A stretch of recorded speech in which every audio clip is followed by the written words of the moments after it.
All right, so the church as it existed during the Renaissance, it was a mess. There was a lot of corruption within the church. There was a lot of bad doctrine within the church. You had a series of popes that we historians literally call the bad popes. These were not godly men. They're the pope that is supposed to be the leader of the Catholic Church. And the Catholic Church was the church of Europe for centuries.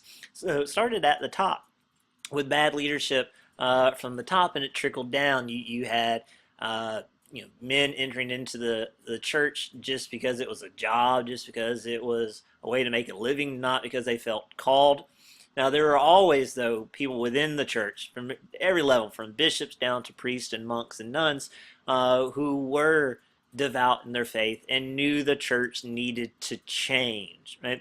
So there's a lot of dissatisfaction within the church, and this is going to help lead to the Protestant Reformation.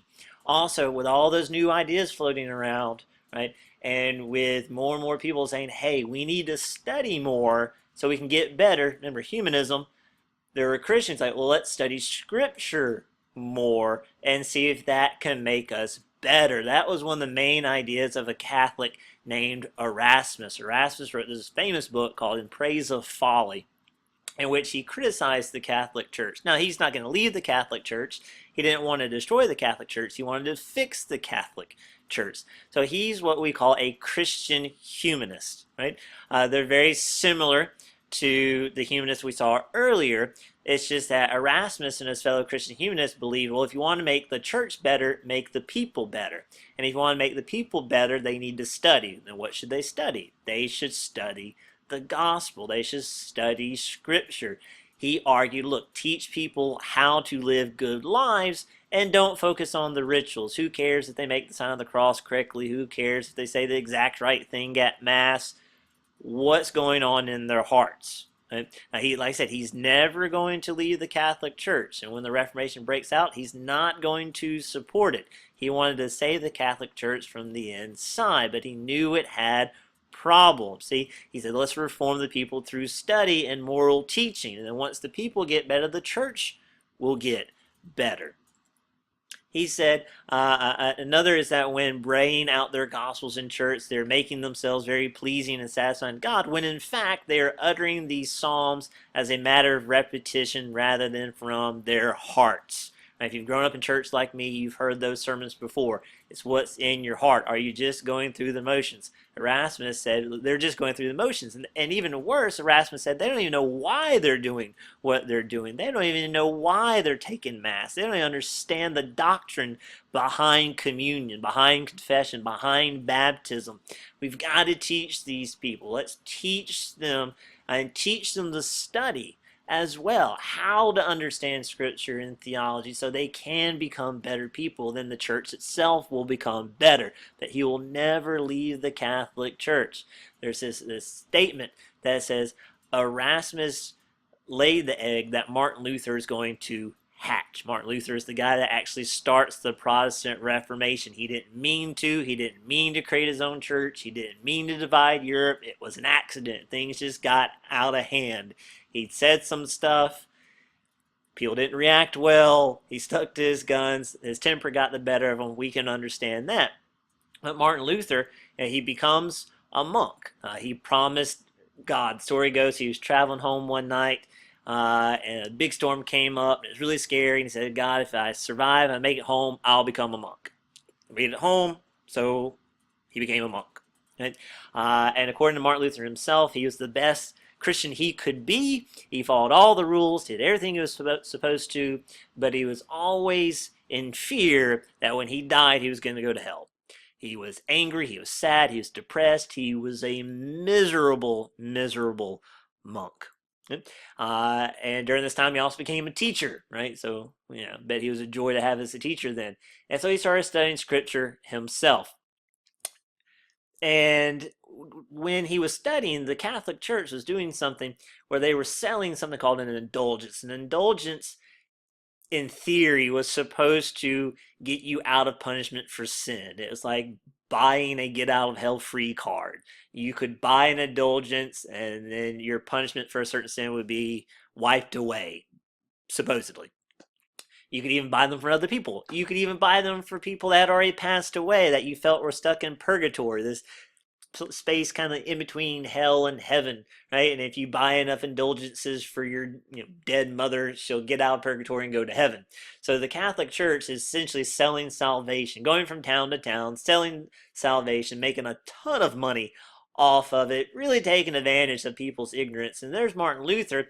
He's worried that he's not good enough to go to heaven. And he's studying scripture, and he has one of those huge light bulb moments where he's studying scripture and he reads the scripture, for by grace you have been saved through faith, and this is not of your own doing, it is the gift of God, not a result of works or buying an indulgence, so that no one may boast.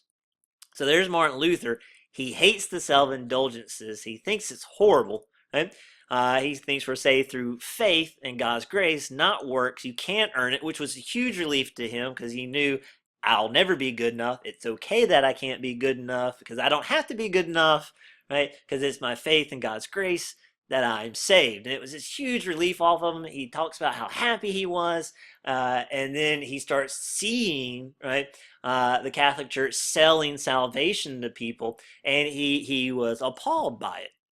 So what he did is he wrote down 95 theses, 95 things he thought the Catholic Church was doing wrong, and he nailed it to the church door of the town he lived in, a place called Wittenberg, which was common at the time. Everyone went to church, and the church doors were wooden, so it's kind of like the community bulletin board.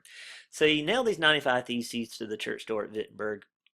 He didn't want everyone to read them, just his fellow scholars. That's why he wrote it in Latin, not the vernacular German. Well, scholars read them.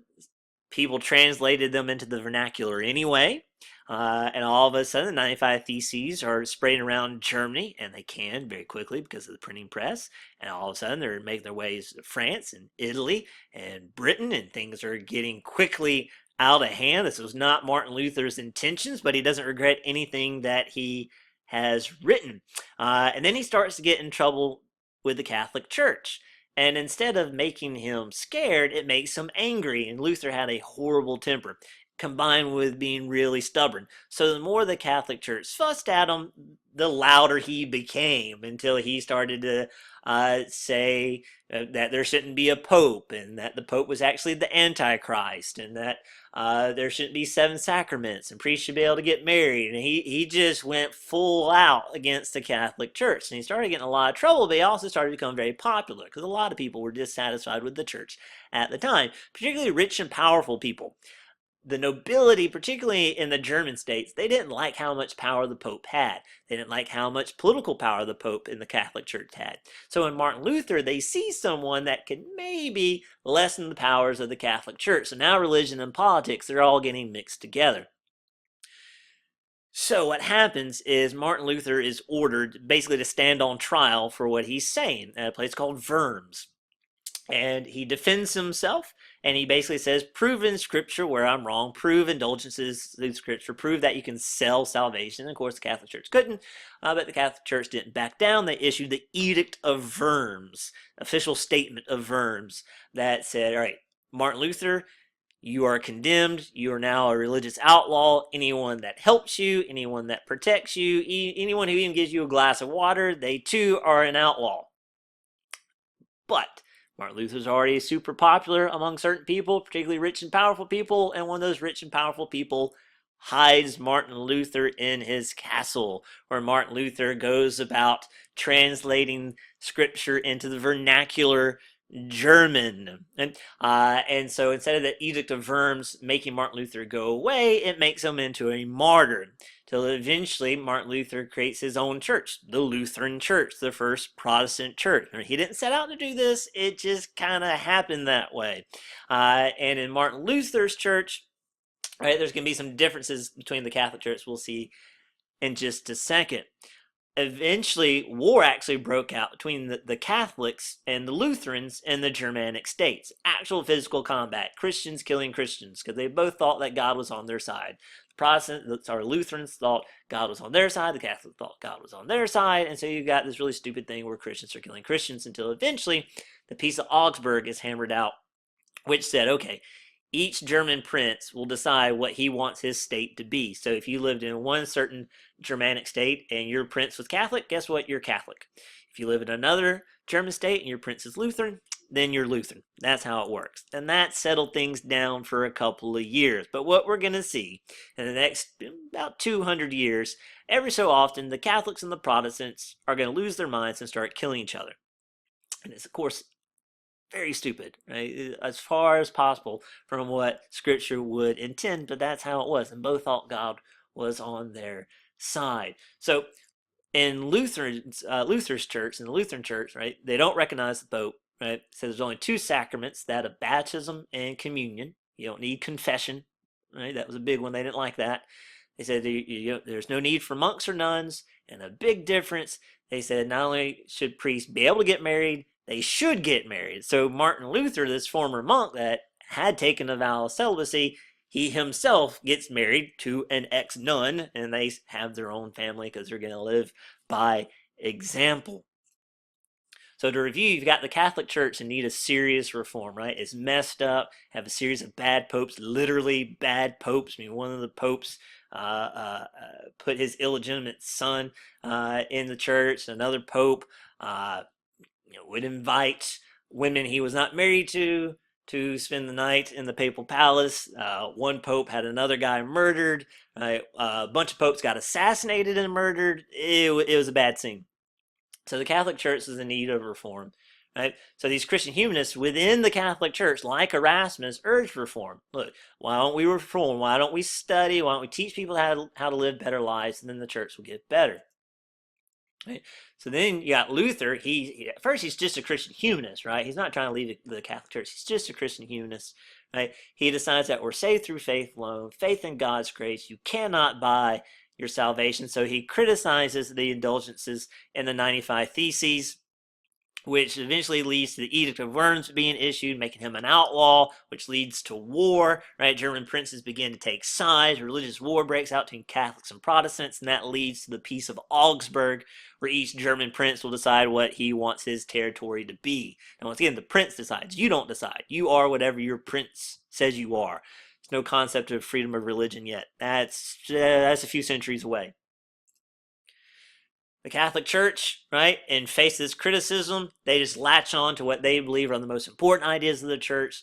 They say, no, there needs to be a pope, right? As leader of the church, there are 7 sacraments, not 2, including confession, and priests can't get married. So all of a sudden, right, you go from Europe just having basically one religion, the Catholic Church, to being Catholic or Protestant. And the Protestants, they split into smaller groups. You've got your Lutherans, you got your Baptists, you got your Calvinists.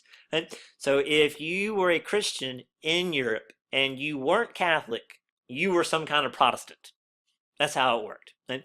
And then sometimes the Protestants didn't like each other. Like Lutherans and Calvinists didn't like each other, and Lutherans and Calvinists together didn't like the Baptists.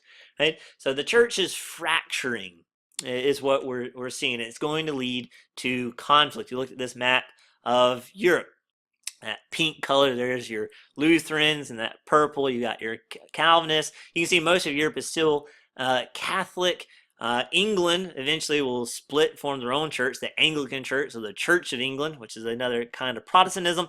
And all those little red dots you see in France, France was largely Catholic, but there are little pockets of Protestantism in France. They were called Huguenots. We'll learn about the Huguenots in a later chapter. But these various religious groups, they're going to fight each other off and on for the next couple of centuries, right? Because they think God is on their side. Also, back then, there's no separation of religion and politics. There's no such thing as a separation of church and state. So religion and politics is all mixed together in a very unhealthy way. That's one reason why eventually our founding fathers back in the day said, look, there's got to be a separation of church and state. Everyone needs to have freedom of religion. They can decide on their own what religion they want to be.